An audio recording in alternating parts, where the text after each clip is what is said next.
They recording? Yeah. So we're back for another video. Mm-hmm. So, all right. So welcome back. This week we're going to kind of touch base on continuation of this truck we got going on here. It came in for, it was throwing belts. It was throwing the AC compressor belt, and the other belt was having misalignment issues and trying to throw.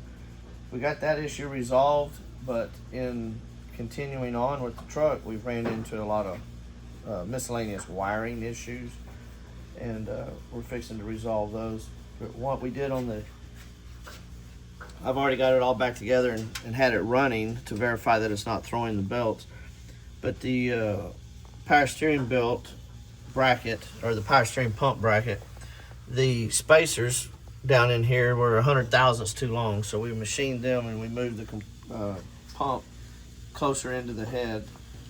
So what that did is brought the belt back in alignment on its path that it travels, which now it doesn't want to walk off the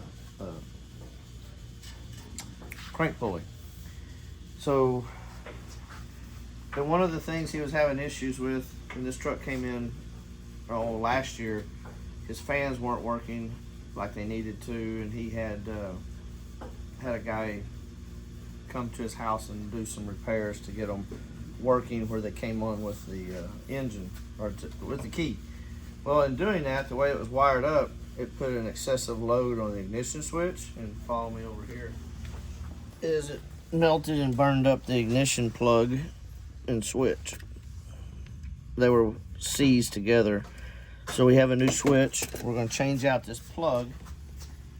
And what it looks like over time has happened is, as things have been added to the car, they just kept splicing into that key on circuit for that ignition switch, and it's just overloaded that.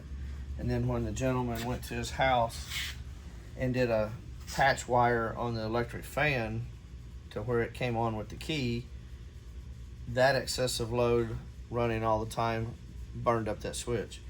So we're going to come in, repair the plug and that wiring, put a new switch on it, and then we're going to use a 70 amp, just because we don't know what all they've pulled off of that circuit. We're going to use a 70 amp relay kit. These are the Vintage Air brand that we carry in up front, and we're going to take that load off the ignition switch and put it on this 70 amp relay. In reality, the truck probably needs to be rewired, but it's not within the customer's budget. So this is going to be a fix for that for now. The new plug for the ignition switch. And then I'm also, because this thing was built with an extra fan out here in front on the condenser, I'm going to put a separate relay on this fan alone.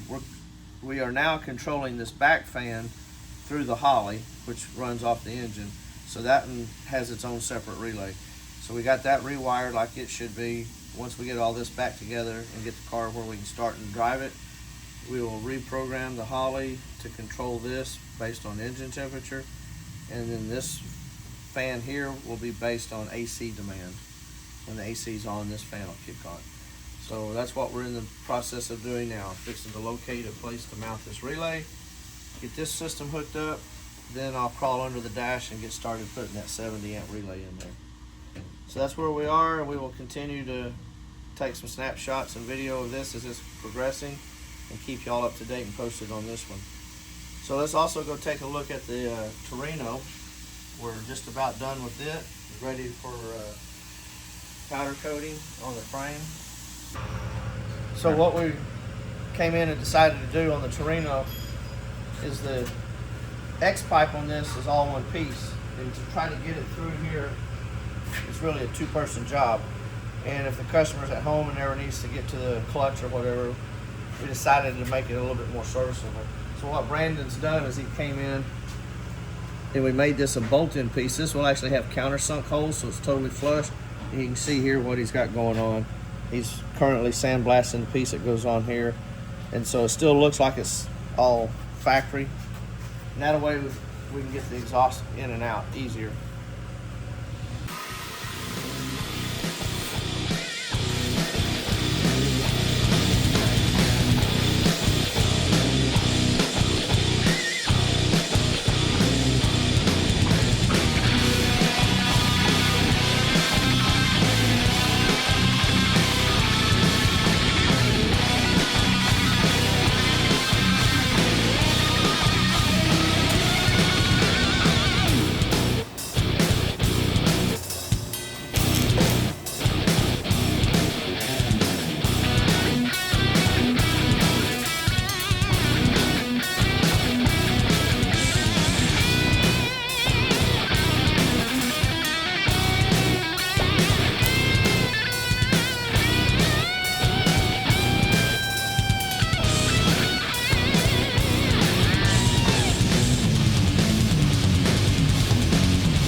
So Brandon's just about finished with this completely now. He's got this last one cut out, welded up.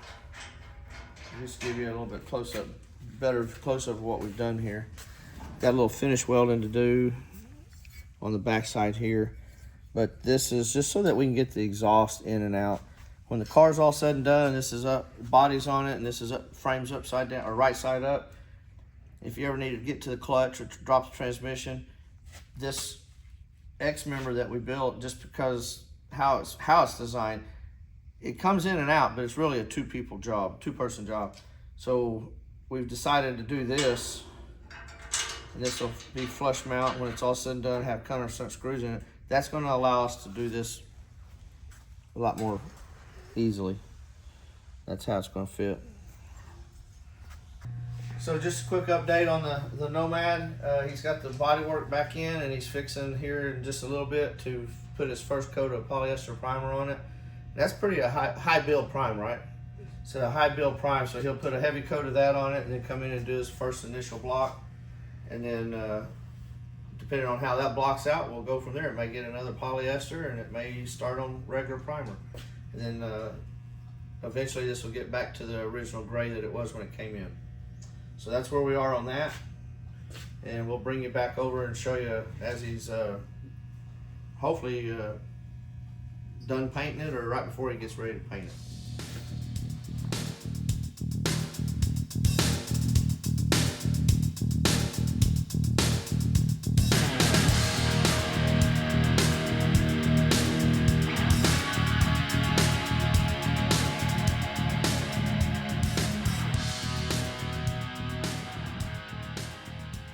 We've traced down where the root cause of our overheating issue here on our ignition switch was.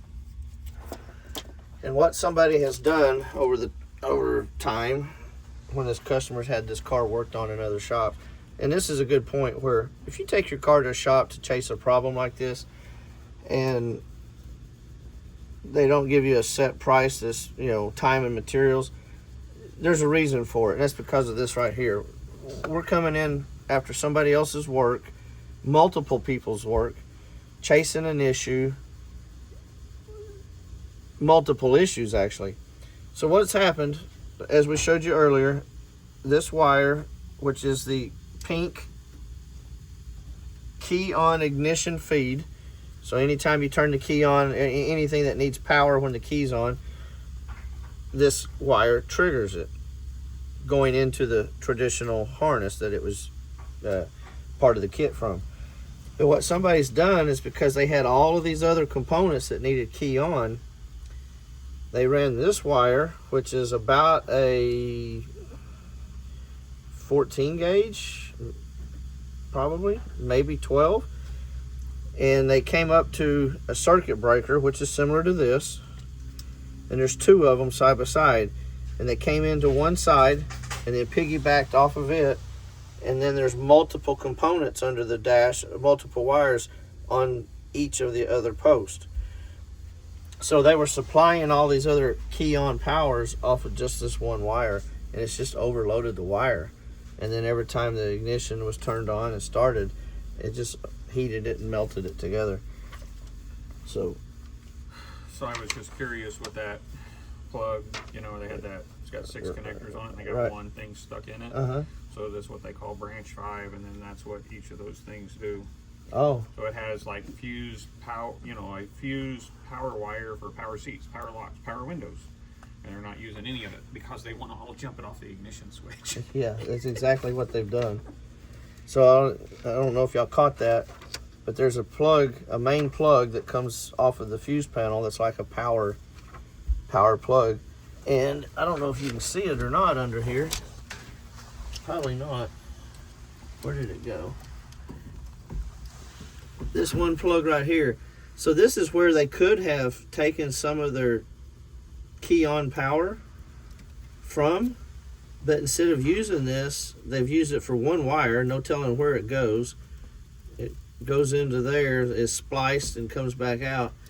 But so we're going to use this 70 amp relay, and don't know if you need that light or not. Probably not. And we're going to tie into the battery. This is a circuit breaker here, which is just going to protect an overload, kind of like a built-in fuse. This purple wire here is going to be our supply out, and that's what we're going to tie into those existing circuit breakers. And then we'll have a ground. This will have to be a good ground, and then this will tie into the original pink wire and become our trigger wire. So when the key is turned on, this will activate the relay and allow the power to come out and feed all of those. So we're adding all the power to the 70 amp relay instead of the ignition switch. So that's kind of currently where we are. And then when we get this done, we will get out there and finish the that one fan relay. We're trying to get this done so we can get the car back started. That's where we are at the moment. So here it is, the end of the week. We finally got the truck getting ready to put it back down on the ground. We got it back together. We got it running. We had a few little hiccups with the wiring, chasing some issues that we were still not aware of what was what. But we did get the fans to now come on by the Holley control at a certain temperature. We got that done, but that also led us to find that the customer had a bad relay. When we got all that wiring back correct, it led us to the fact there was a bad relay. So we got that done. There is a small fan out here on the front of the radiator for a condenser, and we went in and wired a radiator or a relay into that system because it didn't have one before. And then the trigger switch for that relay originally was just tied into the ignition switch, bypassed into that. So we took that out of the system, and there was we added a 70 amp relay up under the dash to take the load off the ignition switch. So we've got all that done. Then we filled it up with water, got it started.